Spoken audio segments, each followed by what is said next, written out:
Hello दोस्तों, इस video में बीपीएससी के वे सभी प्रश्न हैं जो 1992 से लेकर 2022 तक के पूछे गए हैं।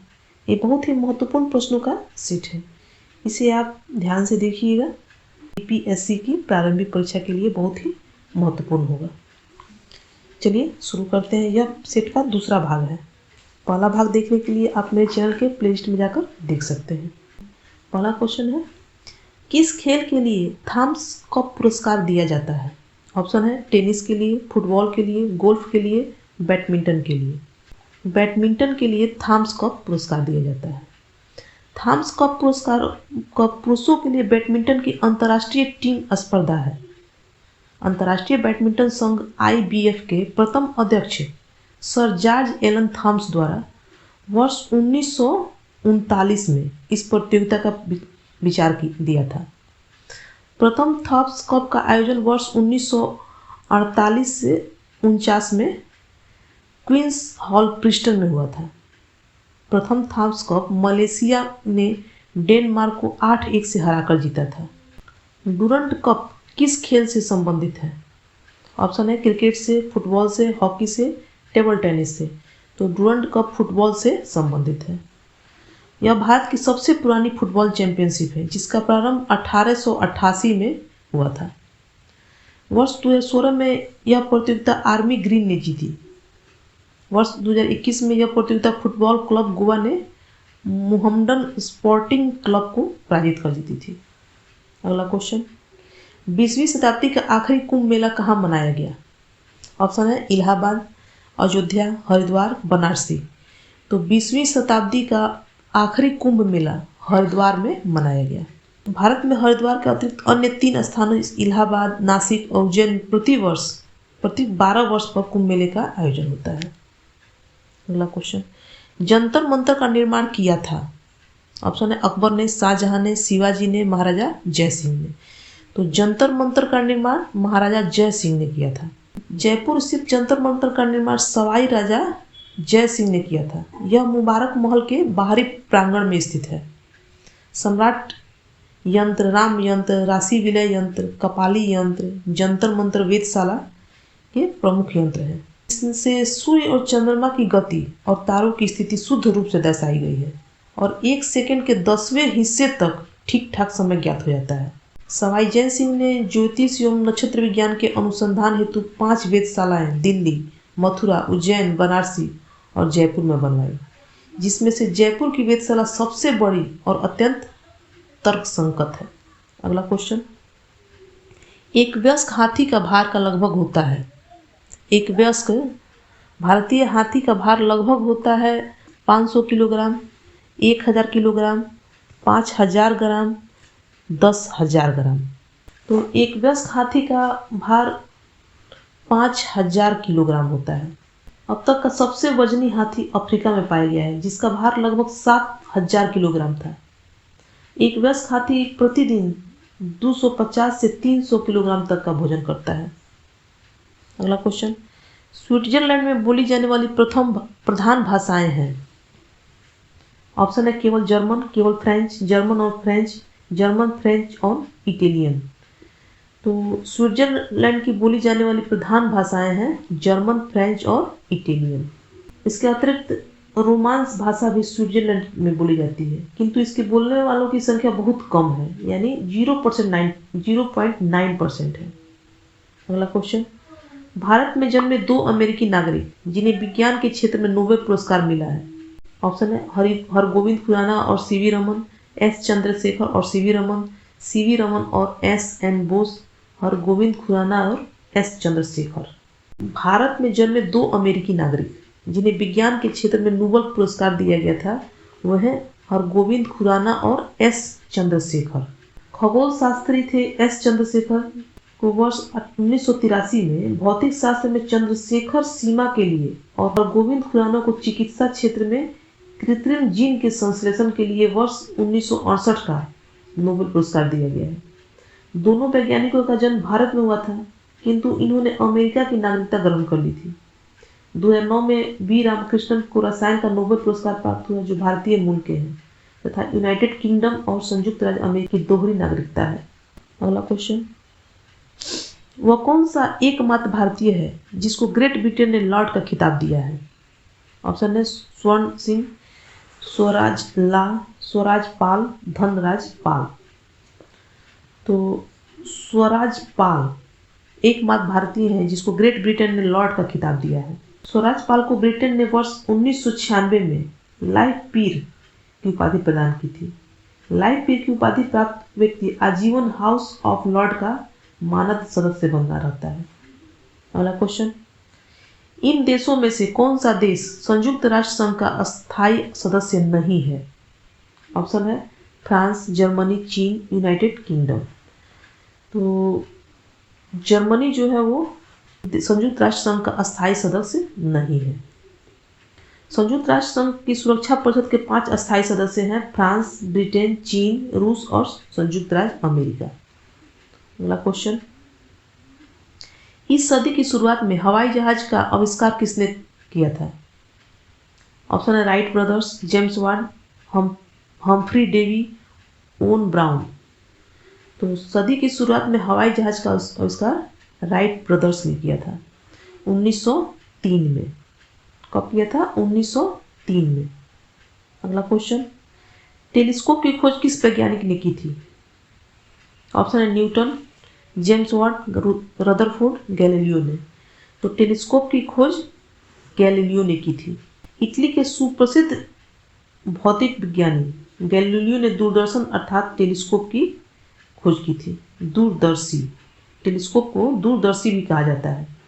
टेलीस्कोप के साथ साथ गैलीलियो ने जड़त्व के नियम तथा गति के समीकरण के निर्माण में भी योगदान किया है। अगला क्वेश्चन, निम्नलिखित में से किस खनिज द्वारा लोहा प्राप्त किया जाता है? ऑप्शन है चूने का पत्थर, पीच ब्लेंड, मोनाजाइट रेत, हेमेटाइट। हेमेटाइट के द्वारा लोहा प्राप्त किया जाता है।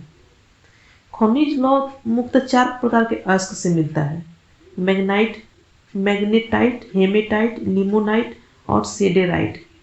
इसके अतिरिक्त टैकोनाइट, चेमोसाइट और पाइराइट में भी लौह अयस्क पाए जाते हैं, किंतु इसमें धातु अंश 30% से भी कम होने के कारण इसका आर्थिक महत्व नगण्य होता है, मतलब नहीं के बराबर होता है। अगला क्वेश्चन, गुट निरपेक्ष आंदोलन का नेता कौन था?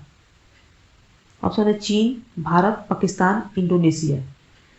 तो गुट निरपेक्ष आंदोलन का नेता भारत था। गुट निरपेक्ष आंदोलन को वर्ष 1961 में, याद रखिएगा 1961 में भारत की पहल पर शुरू किया गया और औपचारिक रूप से गुट निरपेक्ष आंदोलन का शुभारंभ प्रधानमंत्री नेहरू, यूगोस्लाविया के राष्ट्रपति मार्शल टीटो और मिस्र के राष्ट्रपति नासिर ने किया था। गुट निरपेक्ष देशों का पहला सम्मेलन मार्शल टीटो की अध्यक्षता में बेलग्रेड में आयोजित किया गया था। इस आंदोलन की 18वीं मध्यावधि बैठक 4 से 6 अप्रैल तक 2018 में मध्य बाकू यानी अजरबैजान में आयोजित हुआ था। अगला क्वेश्चन, मदर टेरेसा की जन्मभूमि थी? ऑप्शन है अल्बानिया, फ्रांस, ग्रीस, इटली। तो मदर टेरेसा की जन्मभूमि अल्बानिया थी।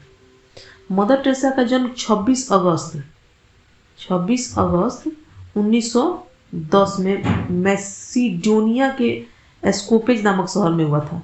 6 जनवरी 1929 में कलकत्ता आई मदर टेरेसा ने निर्धनों एवं बीमार लोगों की सेवा के लिए मिशनरीज ऑफ चैरिटी नामक संस्था की स्थापना की और कुष्ठ रोगियों, नशीले पदार्थों के लती लोगों तथा दीन दुखियों के लिए निर्मल हृदय नामक संस्था की स्थापना की। मदर टेरेसा को 1979 ईस्वी में नोबेल का शांति पुरस्कार मिला था। अगला क्वेश्चन, कौन से 2 राज्य चंदन तस्कर वीरप्पन से आत्मसमर्पण के लिए वार्तालाप कर रहे थे? ऑप्शन है आंध्र प्रदेश और केरल, बिहार और बंगाल, कर्नाटक और तमिलनाडु, गुजरात और महाराष्ट्र। तो कर्नाटक और तमिलनाडु 2 राज्य चंदन तस्कर वीरप्पन से आत्मसमर्पण के लिए वार्तालाप कर रहे थे। अगला क्वेश्चन, अंतरिक्ष विज्ञान पर अनुसंधान और विकास का श्रेय जाता है? ऑप्शन है एस भटनागर, वी साराभाई को, एस जेड कासिम को, सी वी रमन को। तो अंतरिक्ष विज्ञान पर अनुसंधान और विकास का श्रेय सी वी साराभाई को जाता है। भारत के अंतरिक्ष विज्ञान पर अनुसंधान एवं विकास की प्रेरणा स्रोत सुप्रसिद्ध अंतरिक्ष विज्ञानी डॉक्टर विक्रम साराभाई रहे हैं। अगला क्वेश्चन, परमाणु ऊर्जा में भारतीय कार्यक्रम के जनक हैं। ऑप्शन है S.A. Bose, H.J. Bhabha, S. Chandrashekhar, S.S. Bhatnagar. तो परमाणु ऊर्जा में भारतीय कार्यक्रम के जनक H.J. भाभा है। H.J. भाभा यानी डॉक्टर होमी जहांगीर भाभा। भारत में 10 अगस्त 1948 को डॉक्टर होमी जहांगीर भाभा की अध्यक्षता में परमाणु ऊर्जा आयोग का गठन किया गया। डॉक्टर भाभा ने 3 चरण वाले परमाणु ऊर्जा जनन का कार्यक्रम निर्धारित किया था। भारत का परमाणु ऊर्जा कार्यक्रम इसी दिशा में विकसित हो रहा है आज भी।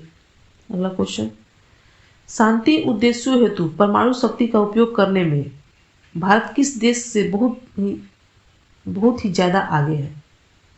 शांति उद्देश्यों हेतु परमाणु शक्ति का उपयोग करने में भारत किस देश से बहुत ही ज़्यादा आगे है?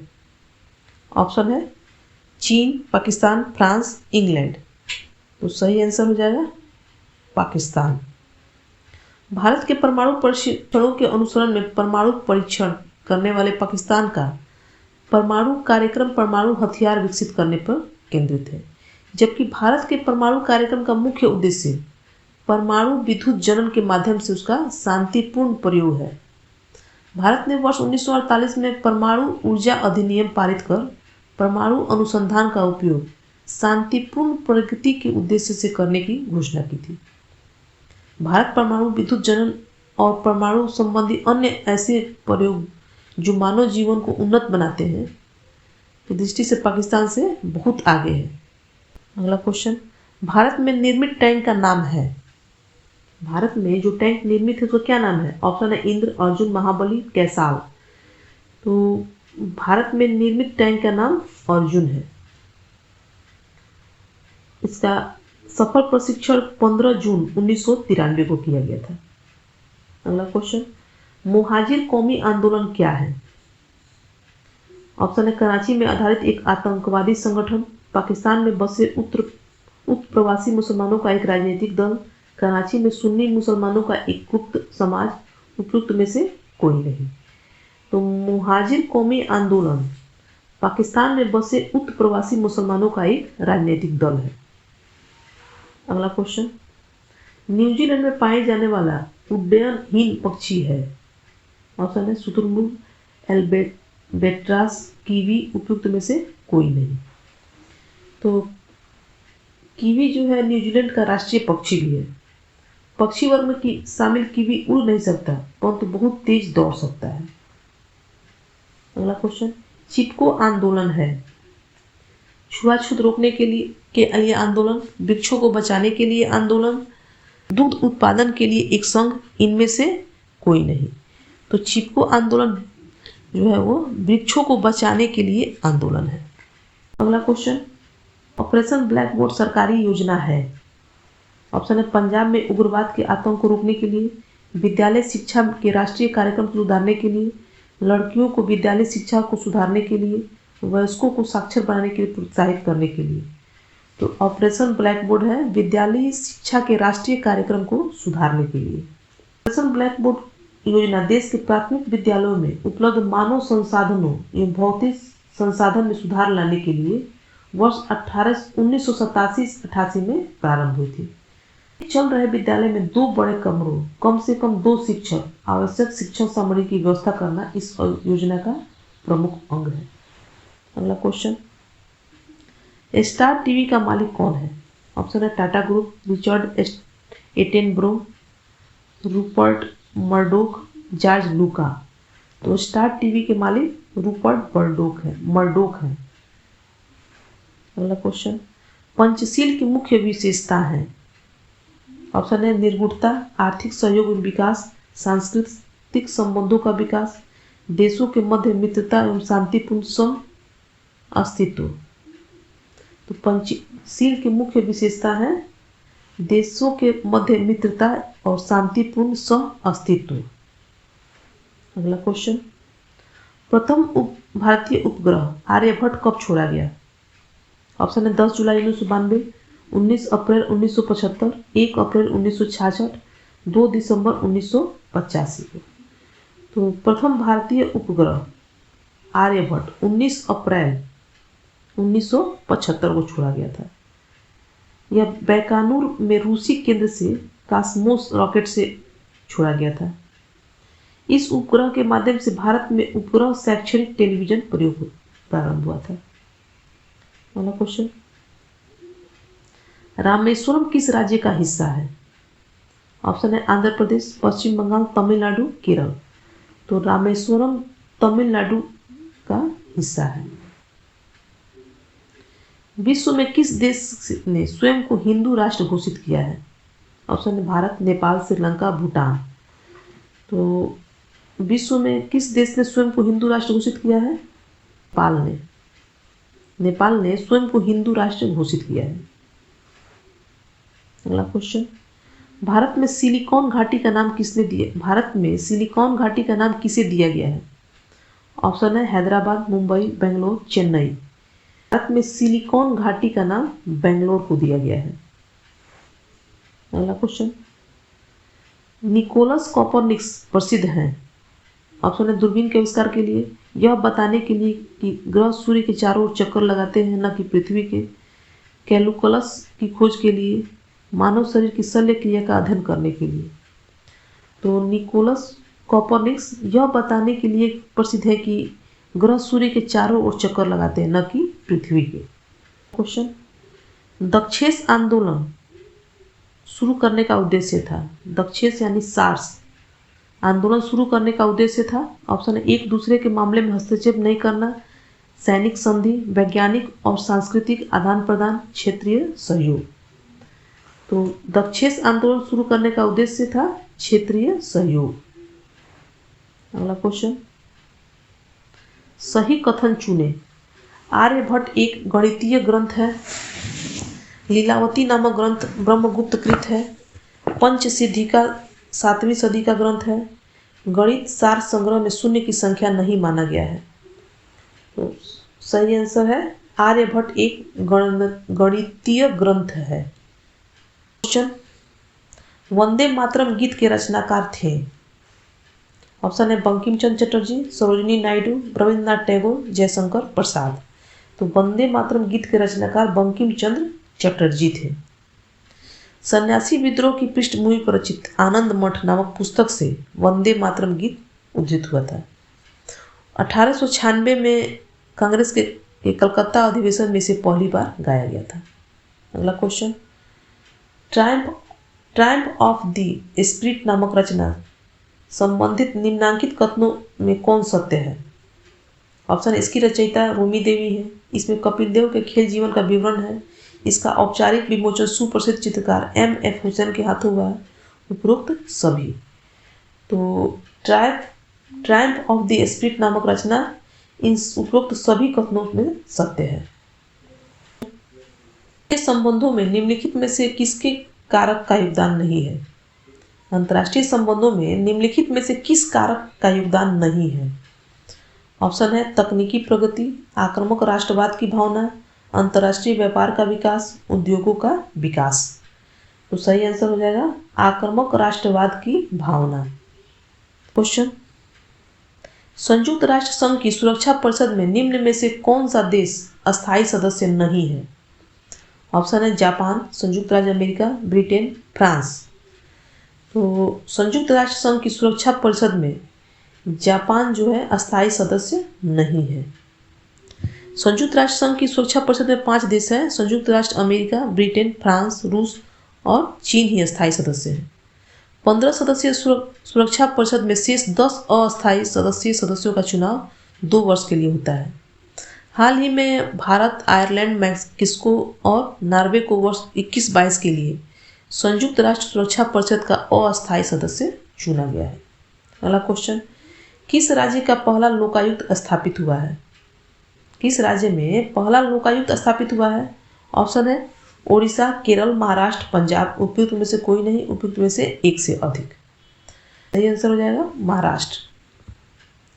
भारत में महाराष्ट्र ऐसा पहला राज्य है जहां लोकायुक्त कार्यालय की स्थापना महाराष्ट्र लोकायुक्त और उप लोकायुक्त अधिनियम 1971 के तहत 1971 में की गई थी।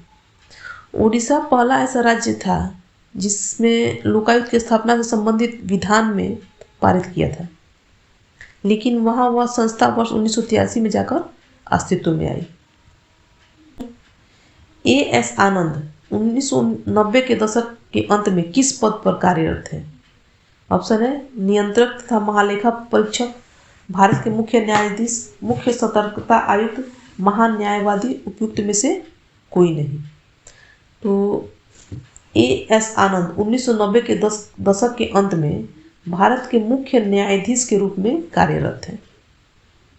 अगला क्वेश्चन, वैश्वीकरण के पीछे का मुख्य विचार है राष्ट्रों के बीच मित्रता प्रदान प्राप्त करना, अंतर्राष्ट्रीय विवादों का समाधान, आपसी सामान्य दृष्टिकोण रखते हुए समस्त अंतर्राष्ट्रीय समुदाय के साथ कार्य करना, उपयुक्त में से कोई नहीं। तो वैश्वीकरण के पीछे का मुख्य विचार है आपसी सामान्य दृष्टिकोण रखते हुए समस्त अंतर्राष्ट्रीय समुदाय के साथ कार्य करना। अगला क्वेश्चन, नौकरशाही का कार्य है। ऑप्शन है सरकार की नीतियों को लागू करना, प्रशासन चलाना, मंत्रियों की सहायता करना, उपयुक्त सभी। तो नौकरशाही का कार्य उपयुक्त सभी है। नौकरशाही का प्रमुख कार्य प्रशासन संचालन से है। विधायिका नीति निर्माण के उपरांत कार्यपालिका को यह उत्तरदायित्व सौंपती है कि वह इन नीतियों को लागू करे।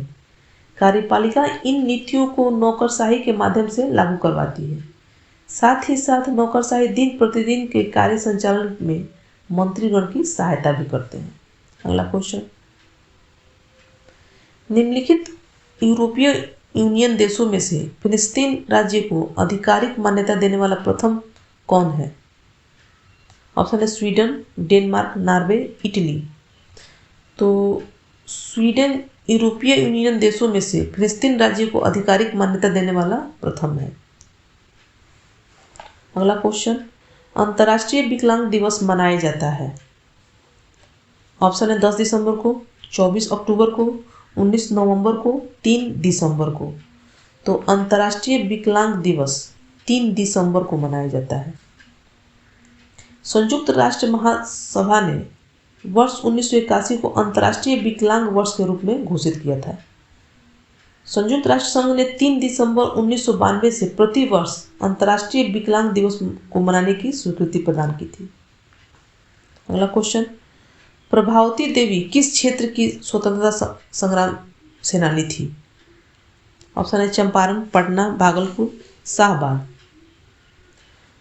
तो प्रभावती देवी पटना क्षेत्र की स्वतंत्रता संग्राम सेनानी थी। श्री नरसिंह नारायण क्या थे? ऑप्शन है समाजवादी, राष्ट्रवादी, अंतर्राष्ट्रवादी, साम्यवादी। तो श्री नरसिंह नारायण एक समाजवादी थे। अगला क्वेश्चन, श्री जगत नारायण लाल की पत्नी का नाम था? ऑप्शन है श्री राम प्यारी, श्रीमती सुंदरी देवी, श्रीमती भगवती देवी, श्रीमती मंगला देवी। तो श्री जगत नारायण लाल की पत्नी का नाम श्रीमती राम प्यारी था। भारत छोड़ो आंदोलन के दौरान ही राम प्यारी देवी ने बांकिमपुर में सभा को संबोधित किया और लोगों से सरकारी नौकरी छोड़ने का आह्वान किया था। अगला क्वेश्चन, सूर्य ग्रहण तब होता है जब चंद्रमा बीच में हो, पृथ्वी बीच में हो, सूर्य बीच में हो, सूर्य, चंद्रमा और पृथ्वी एक रेखा में हो या बृहस्पति उस रेखा में न हो। तो सही आंसर हो जाएगा ए, सूर्य ग्रहण तब होता है जब चंद्रमा बीच में हो। जब चंद्रमा पृथ्वी का चक्कर लगाते हुए पृथ्वी और सूर्य के बीच में आ जाता है, जिसके कारण सूर्य का कुछ हिस्सा दृष्टिगोचर नहीं होता है, यानी दिखाई नहीं देता है, उसे ही सूर्य ग्रहण कहा जाता है। अगला क्वेश्चन, सबसे छोटा दिन कब होता है? ऑप्शन है 22 दिसंबर, 23 अप्रैल, 23 जून, 23 अप्रैल। तो सबसे छोटा दिन 22 दिसंबर को होता है। 21 जून को उत्तरी गोलार्ध में सबसे लंबा दिन और दक्षिणी गोलार्ध में सबसे छोटा दिन होता है। 22 दिसंबर को उत्तरी गोलार्ध में दिन की अवधि सबसे कम अर्थात सबसे छोटा दिन और दक्षिणी गोलार्ध में सबसे बड़ा दिन होता है। 23 दिसंबर और 21 मार्च को दोनों गोलार्धों में दिन और रात की अवधि समान होती है। आपको यह वीडियो अच्छा लगा हो तो लाइक कीजिएगा और दोस्तों के पास शेयर करना मत भूलिएगा अगर आप मेरे चैनल पर नए हैं तो सब्सक्राइब भी कर लीजिएगा। ऐसे और भी वीडियो देखने के लिए आप मेरे चैनल के प्लेलिस्ट में जाकर देख सकते हैं। धन्यवाद।